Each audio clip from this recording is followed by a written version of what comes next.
الحمدللہ رب العالمین والصلاة والسلام علی سید المرسلین اما بعد فاعوذ باللہ من الشیطان الرجیم بسم اللہ الرحمن الرحیم پڑھیے الصلاة والسلام علیک یا رسول اللہ وعلی آلک واصحابک یا حبیب اللہ الصلاة والسلام علیک یا نبی اللہ وَعَلَىٰ آلِكَ وَأَصْحَابِكَ يَا نُورَ اللَّهِ۔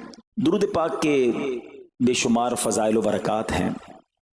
القول البدی میں ہے، حضرت ابو عباس احمد بن منصور رحمت اللہ تعالی علیہ کو انتقال کے بعد کسی نے خواب میں دیکھا کہ وہ سر پر موتیوں کا تاج سجائے، جنتی لباس میں ملبوس، شیراز کی جامع مسجد کے محراب میں کھڑے ہیں۔ خواب دیکھنے والے نے عرض کی ما فعل اللہ بکا، یعنی اللہ پاک نے آپ کے ساتھ کیا معاملہ فرمایا؟ تو فرمایا کہ میں کثرت سے درود شریف پڑھا کرتا تھا، یہی عمل کام آ گیا، اللہ پاک نے میری مغفرت فرما دی اور مجھے تاج پہنا کر جنت میں داخل کر دیا۔ کیا بات ہے درود پاک کی! آپ یقین کریں، اگر میں آپ سے یہ کہوں کہ زندگی میں ایک مسلمان ہونے کی حیثیت سے اگر آپ اپنی خواہشات، اپنی ڈیزائرز کیا کیا ہیں لکھیں ذرا، کہ مجھے دنیا میں کیا چاہیے، مجھے مرتے وقت کیا چاہیے، قبر میں کیا چاہیے، مرنے کے بعد محشر کے دن میں کیا چاہتا ہوں، کبھی اکیلے بیٹھے نہ تو لکھیے گا، ٹھیک ہے؟ اور اب میں آپ کو بہت ساری حدیثوں کا کچھ نچوڑ پیش کرنے جا رہا ہوں، سنتے جائیے اور سبحان اللہ بھی کہتے جائیے۔ اگر آپ روزی میں برکت چاہتے ہیں تو درود پاک پڑھیے، اگر آپ بیماری سے شفا چاہتے ہیں تو درود پاک پڑھیے، اگر آپ ذلت و رسوائی سے بچنا چاہتے ہیں تو درود پاک پڑھیے، اگر آپ عزت میں اضافہ چاہتے ہیں تو درود پاک پڑھیے، آپ مصیبتوں اور پریشانیوں سے بچنا چاہتے ہیں تو درود پاک پڑھیے، مرتے وقت کلمہ پڑھنا چاہتے ہیں تو درود پاک پڑھیے، مرتے وقت آقا کا دیدار کرنا چاہتے ہیں تو درود پاک پڑھیے، آپ یہ چاہتے ہیں کہ آقا اپنے مبارک ہاتھوں سے قبر میں اتاریں تو درود پاک پڑھیے، اپنی قبر کو نور مصطفیٰ سے جگمگانا چاہتے ہیں تو درود پاک پڑھیے، قیامت کے دن نبی پاک کے پرچم تلے اٹھنا چاہتے ہیں تو درود پاک پڑھیے، آقا کے ہاتھوں جام کوثر پینا چاہتے ہیں تو درود پاک پڑھیے، اور سنیے آقا کے ساتھ جنت میں جانا چاہتے ہیں تو درود پاک پڑھیے، مدینے جانا چاہتے ہیں، بار بار جانا چاہتے ہیں تو درود پاک پڑھیے، اور زندگی میں دیدار مصطفیٰ کرنا چاہتے ہیں تو درود پاک پڑھیے۔ کچھ باقی رہ گیا؟ اللہ اکبر یا رسول اللہ، مجھے بتائیے اور کچھ باقی رہ گیا ہے؟ ایک مسلمان ہونے کی حیثیت سے what ever I need in دنیا اور ان ہیئر آفٹر، دنیا اور آخرت میں جو کچھ چاہیے، روزی برکت والی، زندگی عزت والی، پریشانیاں دور ہو جائیں، بیماریاں دور ہو جائیں، ذلت و رسوائی سے بچا رہوں، ایمان والی موت ملے، جب تک زندہ رہوں مدینے آتا جاتا رہوں، آقا کی دید کرتا رہوں، آقا جنت میں ساتھ لے جائیں۔ اب کچھ باقی بچتا ہے؟ اب یقین کریں میں نے اپنی طرف سے نہیں بتایا، یہ جن کا کچھ مطالعہ ہے تو ان کو یاد آ رہا ہوگا کہ اس ہر جملے کے پیچھے کوئی نہ کوئی ایک روایت یا کوئی نہ کوئی حدیث موجود ہے، یعنی یہ سارے انعامات دنیا کے، قبر کے، حشر کے، یہ سارے انعامات نبی پاک نے درود پاک کی فضیلت میں بیان فرما دیے ہیں۔ یہ ایسے ہی شاعر نے نہیں کہا کہ ہر درد کی دوا ہے صلی علی محمد، تعویذ ہر بلا ہے صلی علی محمد صلی اللہ علیہ وسلم۔ پھر کیوں نہیں پڑھتے؟ یعنی اتنے سارے مسئلے حل ہو جائیں ایک ہی وظیفے سے۔ لوگ پوچھتے رہتے ہیں کوئی وظیفہ بتا دیں، روزی میں برکت کا بتا دیں، پریشانی دور ہو جائے بتا دیں، مدینے کا کوئی وظیفہ بتا دیں، اور یہ سارے وظیفے درود پاک میں چھپے ہوئے ہیں۔ پکڑ لو نا درود پاک، پھر دیکھیں اس کی کیسی برکتیں آپ زندگی میں دیکھیں گے، آپ کا چہرہ شاش بشاش ہو جائے گا، آپ کی طبیعت فریش ہو جائے گی، آپ کو مزے کو مزہ آ جائے گا۔ بس درود پاک کی کثرت پڑھتے رہا کریں، پڑھتے رہا کریں، انشاءاللہ برکتیں ہی برکتیں۔ میں بھی نیت کروں، آپ بھی نیت کریں۔ ایک اور خوبصورت بات بتاؤں، جو بڑی خوبصورت آیت ہے، میں سمجھتا ہوں شاید دنیا بھر کے عاشقان رسول کو یہ کم از کم آیت تو سب کو یاد ہوگی۔ کون سی آیت؟ ان اللہ وملائکتہ یصلون علی النبی یا ایھا الذین آمنوا صلوا علیہ وسلموا تسلیما۔ مل کر درود پاک، اللہم صل علی سیدنا و مولانا محمد طب القلوب ودوائها وعافية الأبدان وشفائها ونور الأبصار وضيائها وعلى آله وصحبه وبارك وسلم. اب یہ جو آیت درود ہے نا شعبان کے مہینے میں نازل ہوئی ہے، تو چلو نیت کر لیں انشاءاللہ اب سے روزانہ کثرت سے درود پاک پڑھیں گے انشاءاللہ.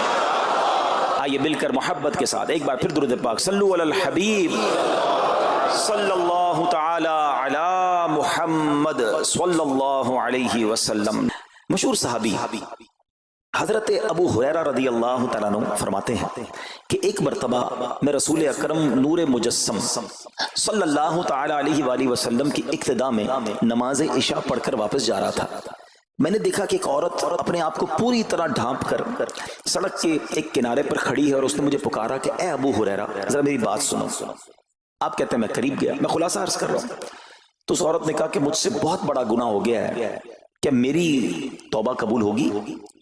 حضرت ابو ہریرہ نے اس سے سوال کیا کہ کیا گناہ ہو گیا؟ اس نے گناہ کی تفصیل بتائی، کافی بڑا گناہ تھا. آپ نے کہا کہ تو ہلاک ہو گئی اور تو نے دوسروں کو بھی ہلاکت میں ڈال دیا، اتنا بڑا گناہ کیا، اب تم توبہ کی امید رکھتی ہو؟ اللہ پاک کی قسم تیری توبہ قبول نہیں ہوگی. جب آپ نے یہ کہا تو وہ عورت خوف خدا سے کانپنے لگی اور اتنا زور سے کانپی کہ کانپتے کانپتے وہ بے ہوش ہو گئی. آپ نبی پاک کی بارگاہ میں آ گئے. اب آپ کو خیال آیا کہ یار میں نے اس کو کہہ تو دیا مگر میں نے اللہ کے نبی صلی اللہ علیہ وسلم سے مشورہ تو نہیں کیا، پیارے آقا سے پوچھا تو نہیں. اب آپ نبی پاک علیہ الصلوۃ والسلام کی بارگاہ میں آئے اور آقا سے عرض کی کہ حضور ایسا ایسا ہوا اور ایک عورت مجھے ملی اور اس نے مجھے اپنا گناہ بتایا. میں نے کہا اتنا بڑا گناہ، اب تیری توبہ قبول نہیں ہوگی. اللہ اکبر. جب نبی رحمت شفیع امت صلی اللہ تعالی علیہ وسلم نے یہ بات سنی تو فرمایا انا للہ و انا الیہ راجعون. اے ابو ہریرہ تو خود بھی ہلاک ہوا اور تم نے اس عورت کو بھی ہلاکت میں ڈالا، کیا تمہیں اللہ پاک کا یہ فرمان یاد نہیں؟ پھر نبی پاک علیہ الصلوۃ والسلام نے قرآن مجید فرقان حمید کی یہ آیت تلاوت کی. ذرا غور سے تلاوت سنیے گا. اللہ کریم ارشاد فرماتا ہے بسم اللہ الرحمن الرحیم الا من تاب وآمن وعمل عملا صالحا فأولئك يبدل الله سيئاتهم حسنات وكان الله غفورا رحيما. ترجمہ کنز العرفان. مگر جو توبہ کرے اور ایمان لائے اور اچھا کام کرے تو ایسوں کی برائیوں کو اللہ نیکیوں سے بدل دے گا اور اللہ بخشنے والا مہربان ہے. حضرت ابو ہریرہ نے جب یہ آیت کریمہ سنی اور پیارے آقا علیہ الصلوۃ والسلام کا یہ فرمان سنا تو آپ کو احساس ہوا کہ میں نے غلط مسئلہ بیان کر دیا ہے. آپ پر یہ احساس اتنا غالب ہو گیا کہ آپ مدینہ منورہ کی اب گلیوں میں آواز لگانے لگے. ایک عورت نے مجھ سے رات ایک مسئلہ پوچھا تھا، کوئی بتا سکتا ہے وہ عورت کون ہے؟ آپ سارا دن مدینے کی گلیوں میں آواز لگاتے رہے مجھے اس عورت کا پتہ بتاؤ جس نے مجھ سے مسئلہ پوچھا تھا. اب رات ہوئی تو وہ عورت آپ کو کل والی جگہ پر پھر کھڑی مل گئی. آپ فوراً اس عورت کے پاس پہنچے، اسے نبی پاک کا فرمان سنایا اور کہا تمہیں مبارک ہو، اگر تم توبہ کرو گی تو اللہ تمہاری توبہ قبول فرما لے گا. اب یہ عورت اتنی خوش ہوئی کہ مارے خوشی کے کہتی ہے کہ میرا ایک باغ ہے، میں نے اپنے گناہ کے کفارے میں وہ باغ راہ خدا میں صدقہ کر رہی ہوں. یہ پورا باغ ہے ابو ہریرہ میں اللہ کی راہ میں صدقہ کرتی ہوں. اللہ اکبر. اے میرے پیارے اسلامی بھائیوں، اس ایک واقعے میں ہمارے لیے بہت کچھ ہے. پہلے تھوڑا سا تربیت کے مدنی پھول. ذرا سمجھیے کہ اتنی بڑی ہستی ہے سیدنا ابو ہریرہ رضی اللہ تعالیٰ، لیکن جیسے انہیں پتا چلا کہ میں نے یہ مسئلہ تو بیان کر دیا ہے مگر نبی پاک علیہ الصلوۃ والسلام سے پہلے اس کا حکم تو پوچھ لیتا. یہ ہمیں کیا درس دے رہا ہے کہ بغیر علم کے اپنی طرف سے شرعی مسئلہ بیان نہیں کرنا چاہیے. جو بغیر علم کے دینی مسئلے بتاتا ہے وہ خود بھی ہلاک ہوتا ہے اور دوسروں کو بھی ہلاکت میں ڈالتا ہے. ہاں میں بتاتا ہوں نا اس کا مسئلے کا حل کیا، حالانکہ خود کہیں پڑھا نہیں ہوتا. تو جب تک آپ کو علم نہیں ہے، آپ جانتے نہیں ہیں، تو کسی مسئلے کو بیان نہیں کرنا چاہیے. دوسری بات کہ اگر خدا نہ خواستہ کوئی غلط مسئلہ بتا بیٹھا یا بتا تو درست رہا تھا، بتاتے بتاتے غلطی کر بیٹھا، تو اسے چاہیے کہ ازالہ کرے، فوراً اس کا جو بھی ازالہ بنتا ہے وہ کرے. سیدنا ابو ہریرہ رضی اللہ عنہ کا ازالہ تو دیکھیں کہ آپ کو جیسے ہی پتا چلا کہ اصل مسئلہ یہ ہے، اب آپ مدینے کی گلیوں میں صدا لگا رہے ہیں، تلاش کر رہے ہیں، پورا دن ڈھونڈتے رہے اس خاتون کو کہ میری سے غلطی ہو گئی، میں نے اس کو غلط مسئلہ بتایا، تاکہ اس کو تلاش کر کے اس کو درست مسئلہ بتایا جائے. اللہ اکبر. صحابہ کرام کی ادائیں بھی کتنی نرالی ہوتی ہیں. اللہ ان کا صدقہ عطا فرما دے. اب ہوتا کیا ہے کہ کبھی کوئی غلط مسئلہ بیان ہو گیا یا بیان میں، مشورے میں، درس میں کوئی غلطی ہو گئی، غلطی پتہ چل جائے اب شرم آتی ہے کہ کیسے کہوں مجھ سے غلطی ہو گئی ہے، میں تو اتنا بڑا مبلغ بن کے گیا تھا، میں نے تو جناب اتنے پبلک میں بیان کیا تھا، اب میں کیسے بتاؤں کہ جناب میں نے یہ غلط پڑھ دیا یا غلط بیان کر دیا۔ حضرت ابو ہریرہ سب سے زیادہ جن کو حدیثیں یاد ہے، مگر سچ بتائیں بات سمجھنے والی پتہ کیا ہے؟ جو لوگ یہ سمجھتے ہیں نا کہ یار غلطی ماننے سے عزت کم ہو جاتی ہے، سچ بتاؤ آج 1450 سال بعد حضرت ابو ہریرہ کا یہ واقعہ سن کے ہمارے دلوں میں ان کی عزت کم ہو رہی ہے بڑھ رہی ہے؟ Simple is that. غلطی ماننے سے انسان جو ہے وہ نیچا نہیں ہوتا۔ اللہ میرے پیر و مرشد کو سلامت رکھے، جن کی برکت سے لاکھوں علماء بن گئے ہیں، مگر آپ اپنے مدنی مذاکرے میں اپنے ساتھ علماء کرام مفتیان کرام کو بٹھاتے ہیں، اور اگر کوئی توجہ دلاتا ہے تو لائیو چینل پر آپ فرماتے ہیں کہ یہ مسئلہ یوں نہیں یوں ہے، کوئی عزت کم نہیں ہوتی جناب۔ تو سبحان اللہ، دو باتیں سیکھنے کو ملی کہ پہلے بتانا ہی نہیں ہے، اگر نہیں آتا تو اپنی بڑائی مارنے کے لیے بندہ کہتے مجھے نہیں معلوم، واللہ عالم میں نہیں جانتا، اور اگر آپ کو لگتا ہے میں صحیح بتا رہا ہوں اور پھر بعد میں کوئی توجہ دلا دے کہ آپ نے غلطی کی ہے تو پھر اس کو بالکل مانے بھی اور اس کا ازالہ کریں۔ اچھا، اب علماء کرام نے بڑے پیارے طریقے بتائے۔ پہلے تو ظاہر یہ تھا کہ بھئی پبلک میں بیان کیا تو پبلک میں جا کر یا گلیوں میں جا کر آپ نے اعلان کیا۔ اب تو سوشل میڈیا کا زمانہ ہے، کچھ ویڈیو بنا کے ڈال رہے ہوتے ہیں، انسٹاگرام تو ٹویٹر تو پتہ نہیں کیا کیا چیزیں، موبائل فون، فیس بک، یوٹیوب، تو اب غلط مسئلے لوگ شیئر کر رہے ہیں۔ ایک یہ بڑا مسئلہ پتہ کیا ہو گیا، ہمارے موبائل پہ جیسے ہی کوئی ویڈیو کلپ آیا، کسی کا بھی آیا یا کوئی پوسٹ آ گئی، کوئی فضیلت ہی آ گئی، نہ چیک کرنا ہے نہ کچھ کرنا ہے، اس کو فوراً فارورڈ کر دینا ہے۔ حالانکہ اس میں بعض اوقات غلط مسئلے ہوتے ہیں، بعض اوقات غلط حدیثیں ہوتی ہیں، ہمیں پتہ ہی نہیں ہوتا، ہم سمجھتے ہیں آگے شیئر کر دیں۔ اچھا، شیئر کرنے والوں کا بھی بڑا مسئلہ ہے، اگر کوئی وظیفہ، کوئی نفل، کوئی بھی چیز ہے، خود پڑھنی نہیں ہے، آگے 100 لوگوں کو بھیج دینی ہے، پہلے خود تو پڑھو۔ اچھا، خود بھی پڑھنے سے پہلے کہاں چیک کروایا؟ تو پلیز یہ شریعت کے معاملات ہیں، اس میں بڑی غلطی ہو سکتی ہے۔ تو اگر آپ کو کوئی بھی چیز شیئر کرنی ہے تو بیسٹ آپشن یہ ہے کہ دعوت اسلامی .net، یہ دعوت اسلامی کی ویب سائٹ ہے، اس پر ایک گیلری کا آپشن ہے، آپ وہاں جائیے، وہ مفتیان کرام سے چیک ہوئی پوسٹیں پڑی ہوئی ہیں، آپ وہاں سے پوسٹ اٹھائیں، اس کو شیئر کر دیں، بنداز کریں، کوئی ٹینشن نہیں ہے، کیونکہ وہ علماء نے چیک کی ہوئی ہے۔ مگر ہر آنے والی پوسٹ، ہر آنے والی ویڈیو کو آگے بڑھا دینا، تو مشورہ یہی ہے کہ یہ بڑا سخت معاملہ ہے، کیونکہ یاد رکھیے قرآن مجید فرقان حمید میں اللہ تعالی ارشاد فرماتا ہے وَمَنْ أَظْلَمُ مِمَّنِ افْتَرَىٰ عَلَى اللَّهِ كَذِبًا، اور اس سے بڑھ کر ظالم کون جو اللہ پر جھوٹ باندھے۔ اچھا، اس کے بارے میں علماء فرماتے ہیں کہ اللہ پر جھوٹ باندھنے والا سب سے بڑا ظالم ہے۔ جب ہم کسی کو دینی مسئلہ بتاتے تو اس کا مطلب کیا ہوتا ہے کہ اللہ نے فرمایا یا اللہ کے حبیب علیہ السلام نے فرمایا، اس کا مطلب اگر ایسا نہیں ہے تو یہ اللہ پر جھوٹ باندھنا ہو گیا نا۔ ہم نے تو کہا مجھے تو پتہ نہیں تھا، کسی نے پوسٹ بھیجی تھی، کسی نے بتایا تھا، اچھا میں نے کہیں سنا تھا۔ اب کئی لوگوں کی تو عادت پتہ کیا ہے، ان کے ساتھ بیٹھو نا تھوڑی دیر بعد کہیں گے اللہ یہ فرماتا ہے، اللہ نے قرآن میں یہ فرمایا، پوچھو کدھر فرمایا، بولے یہ نہیں پتا، اللہ قرآن میں یہ کہتا ہے۔ بھائی کہاں کہتا ہے بتاؤ نا، آیت دکھاؤ، اللہ نے فرمایا یہ کرنا چاہیے، بھائی کہاں فرمایا؟ اپنی طرف سے۔ اچھا، کیونکہ کہیں سنا تھا، کہیں دوستوں کی محفل میں آدھی بات یاد تھی، ارے ڈرنا چاہیے کہ میں کیسے کہہ دوں کہ اللہ نے فرمایا، میں کیسے کہہ دوں نبی پاک علیہ السلام نے فرمایا، جب یاد نہیں، پڑھا نہیں۔ امیر اہل سنت کی آپ نے احتیاط دیکھی ہے، آپ حدیث کی کتاب منگاتے ہیں کہ پورا دیکھ کر پڑھتے ہیں، مگر یہاں تو اپنی مرضی سے چل رہا ہے معاملہ۔ خدا کے واسطے ہم سمجھ رہے ثواب کما رہے ہیں، اور ایسا نہ ہو کہ گناہ جاریہ والے کام ہو رہے ہوں۔ تو میں نے آپ کو آسان حل بتا دیا کہ دعوت اسلامی کے جو آفیشیل سوشل میڈیا کے پیجز ہیں، اگر آپ کو شوق ہے تو وہاں سے کوئی پوسٹ اٹھا لیں، وہاں سے کوئی چیز اٹھائیں اور اس کو شیئر کریں۔ باقی خدا را ان کاموں کو اپنی مرضی سے آگے نہ کریں، کہیں ہم گناہ گار نہ ہو۔ تو ایک بات تو ہمیں اس پورے واقعے سے سیدنا ابو ہریرہ رضی اللہ تعالیٰ کو جو انداز، آپ کی عاجزی، آپ کا ازالہ کرنا، آپ کا اس عورت کو تلاش کرنا، یہ سکھا رہا ہے کہ مسئلہ غلط بیان کرنا کتنا بڑا مسئلہ ہے۔ اللہ کرے کہ ہم اس کو سمجھیں۔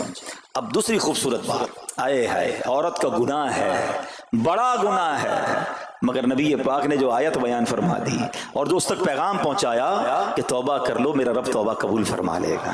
آئے ہائے میرے پیارے اسلامی بھائیو، کتنا ہی بڑا گناہ کیوں نہ ہو جائے، اللہ سے مایوس نہیں ہونا ہے، اس کی رحمت سے مایوس نہیں ہونا ہے، کیونکہ میرے آقا مدینے والے مصطفیٰ صلی اللہ تعالی علیہ وسلم فرماتے ہیں التائب من الذنب کمن لا ذنب لہ، گناہوں سے توبہ کرنے والا ایسا ہے جیسا اس نے گناہ کیا ہی نہیں ہے، ختم، نل اینڈ وائڈ، ڈیلیٹڈ۔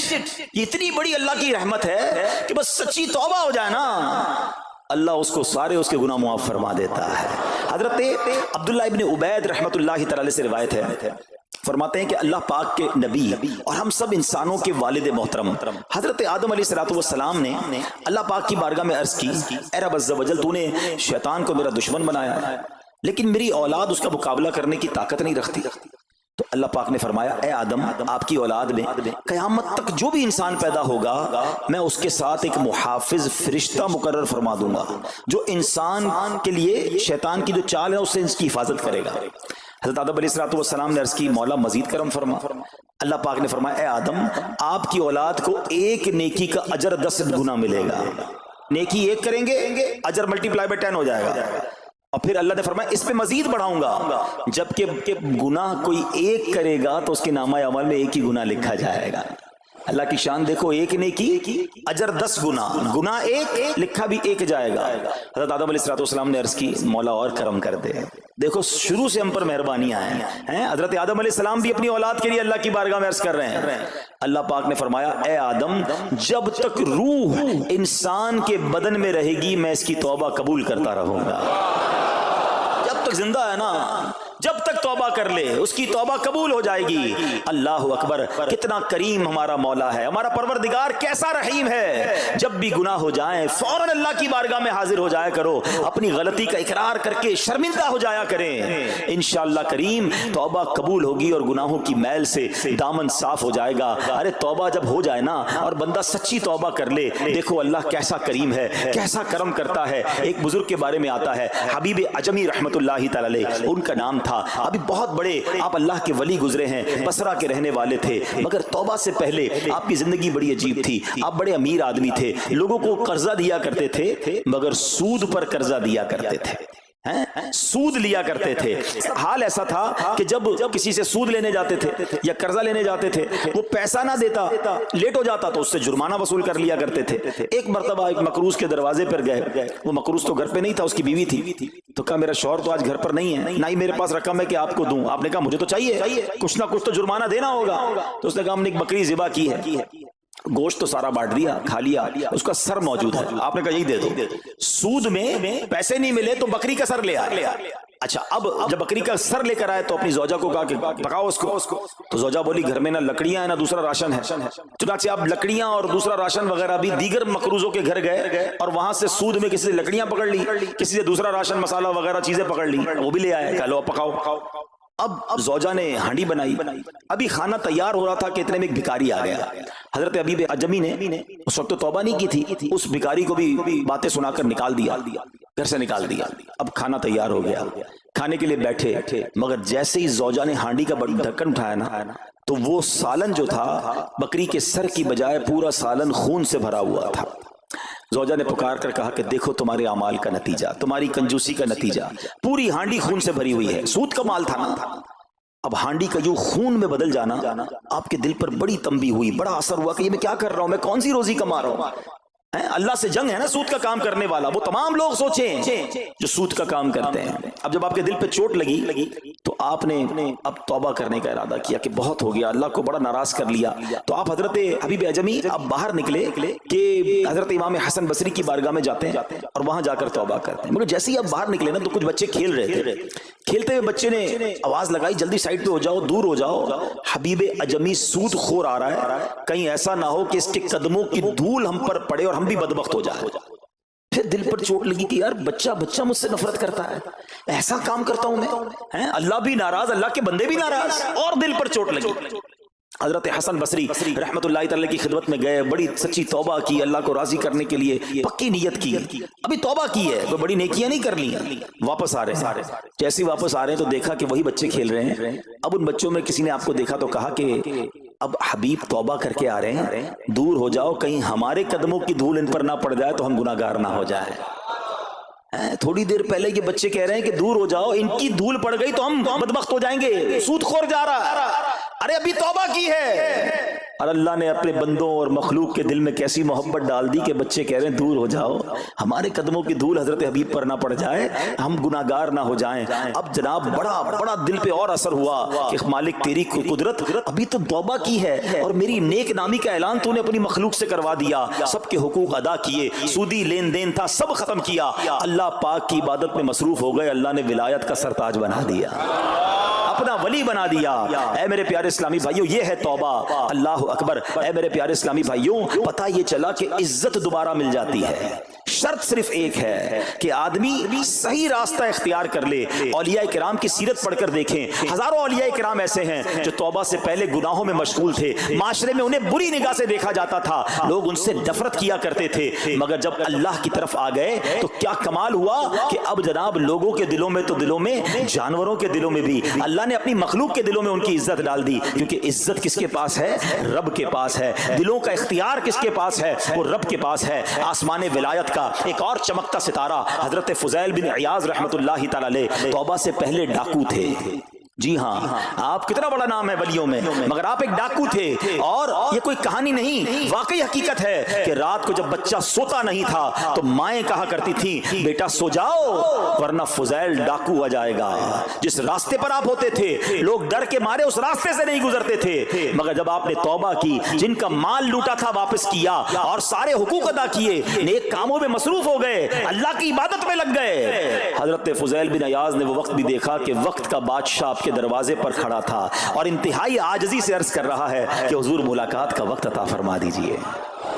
اللہ کی راہ پہ جو چل پڑے, سچی توبہ کر لے, اللہ پھر کیسی عزت عطا فرماتا ہے. حضرت بشر حافی کا واقعہ آپ کو یاد ہوگا. آپ توبہ سے پہلے شرابی تھے, شراب کے نشے میں دھت رہا کرتے تھے. بڑا خوبصورت واقعہ ہے کہ اللہ کے نام کی جب آپ نے تعظیم کی اور آپ کو یہ پیغام ملا کہ اے بشر تم نے ہمارے نام کو بلند کیا, ہم تمہارے نام کو بلند کریں گے. آپ نے توبہ کی, عبادت میں لگ گئے. اللہ تعالیٰ کی معرفت کا عالم یہ تھا کہ آپ ننگے پیر رہا کرتے تھے. حافی کہتے ننگے پیر رہنے والوں کو, اب جب آپ ننگے پیر گلیوں میں گھوما کرتے تو اس شہر کے جانور راستے پر نجاست نہیں کرتے تھے. کیوں نہیں کرتے تھے؟ کہ حضرت بشر ننگے پاؤں رہتے ہیں, کہیں ان کے پیر گندے نہ ہو جائیں. ارے وہ شخص جو توبہ سے پہلے شرابی ہے, اب جانور بھی ادب کر رہے ہیں. بلکہ عالم یہ تھا کہ ایک چرواہے کے ایک جانور نے راستے پر گندگی کر دی تو اس نے کہا ہو نہ ہو لگتا ہے حضرت بشر کا انتقال ہو گیا ہے. جب معلوم کیا تو پتا چلا کہ ہاں حضرت بشر حافی کا انتقال ہو گیا. اللہ اکبر. گویا اللہ نے جانوروں کی دلوں کے اندر بھی ان کی عزت ڈال دی, کیونکہ انہوں نے رب کی بارگاہ میں سر جھکایا. انہوں نے دنیا والوں کی پرواہ نہ کی, انہوں نے رب کو راضی کرنے کی فکر کی. تو اے میرے پیارے اسلامی بھائیوں یہ خیال دل سے نکال دو کہ جناب عزت پیسے سے ملتی ہے,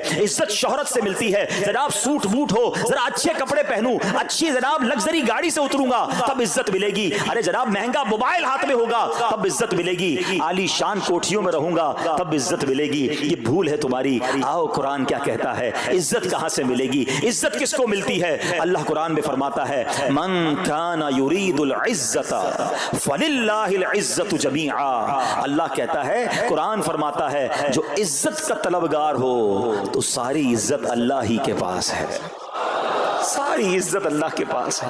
وَتُعِزُّ مَن تَشَاءُ وَتُذِلُّ مَن تَشَاءُ بِيَدِكَ الْخَيْرُ. خدا کی قسم دنیا کی ساری دولت کسی کے پاس ہو, اس کے کروڑوں فالوورز ہوں, لوگ کہتے ہیں سوشل میڈیا پہ فالوور ہونے چاہیے.